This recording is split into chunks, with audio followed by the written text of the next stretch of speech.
ఖమ్మం జిల్లా తల్లాడ మండలంలో తనకు న్యాయం చేయాలంటూ మీడియాని ఆశ్రయించింది ఓ బాధితురాలు. రోడ్డు పక్కనే ఉన్న ఆంజనేయ స్వామి గుడి వద్ద కొబ్బరికాయలతో బడ్డీ కొట్టు తమ స్థలంలో పెట్టుకుంటే కొందరు వ్యక్తులు బడ్డీ కొట్టును తీసేసి ఇక్కడ పెట్టడానికి వీల్లేదని బెదిరిస్తున్నారని మీడియా ముందు వాపోయింది. తనకు పసుపు కుంకుమ కింద ఇచ్చిన భూమిలో తాను బడ్డీ కొట్టు పెట్టుకుంటూ 2 పిల్లల్ని పోషించుకుంటున్నానని, నా కుటుంబానికి వేరే సంపాదన ఏదీ లేదని, దయచేసి నాకు న్యాయం చేయాలని, తాము తమ కుటుంబం గుడికి ఏ స్థలం రాసి ఇవ్వలేదని, మాకు జీవన ఉపాధి కల్పించాలని మహిళ డిమాండ్ చేస్తుంది.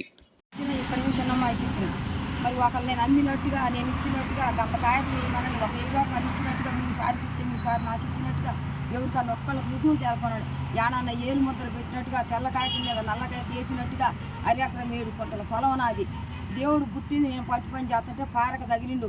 పారక తగిలితే ఊళ్ళోకి పోయి ఒక బిందెడు నీళ్ళు తీసుకొచ్చి దేవుడిని పైకి తీసి ఇట కోజేరుకు తీసి నిలవబెట్టి, మళ్ళీ కమిటీ అందరు పిల్లగాళ్ళు అందరూ వచ్చి గడపాలు పెట్టి పైకి పెట్టిపోయి నిలవబెట్టి అట్ట చిన్నగా పందిరేసి ఆ పందిరిలో నిలబెట్టి అందరికి సందాలేసి గుడి కట్టిస్తే రామయ్య గారు కట్టించుకోమంటే మా శాల కాదు సార్ అందరు కట్టించినట్టు అంటే సారు పొద్దు కట్టించుకొని అడగదు ఆ పొద్దు అన్నా కాడ మీరే కట్టుకొని అన్నాడు అని అప్పుడు అయ్యాలా కొంటానా ఎప్పుడు కొంటాను చెప్పుతుంటే నువ్వు ఎంత అంటే అన్నా నువ్వేది అడిగితే అది చెప్తాం, నువ్వేదంటే నిన్ను కాదని పో, నీ తలం నీది దేవుడు నీది, నువ్వు అట్ట చెబితే అట్ట చెప్తామని ఇంత కాడికి కట్టించి ఎంత అని కట్టారు. అంతా కలుపుకొని మెడబెట్టి నెట్టి నీళ్ళు పోసుకుంటుంటే తడిగుడ్డలు వాటర్ వేసుకుని తడవక 5 రూపాయలు తాగుతాను. ఏడ తెచ్చేసామని చిటుకుని పని చేసుకుంటాను సార్. గాడు కోసుకుంటే గాడు మాకు కావాలి సార్, నా పిల్లకి న్యాయం చేయండి. గురుపాలం కాదంటే దేవుడిని పైకి తీసి లేచి కొన్ని రోజుల పాటు పని చేసి దాన్ని చేశారు. తర్వాత సంవత్సరం అయిన తర్వాత ఊళ్ళో కమిటీ చేసి వాళ్ళు కలిసి గొడవలు పెట్టుకుంటున్నారు. చేయాలని చందపం చేయాలని బయట నాన్నగారు నాకు కట్టించారు.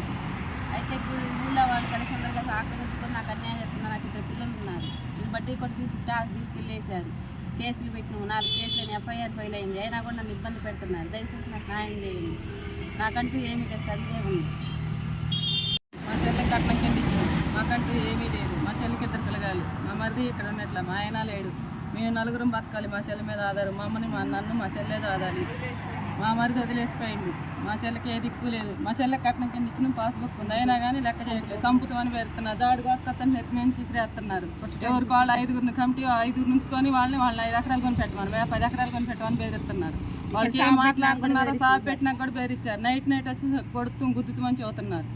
అందరూ మాకు కావాలి. మా చెల్లి తాగుతుంది, మాకు న్యాయం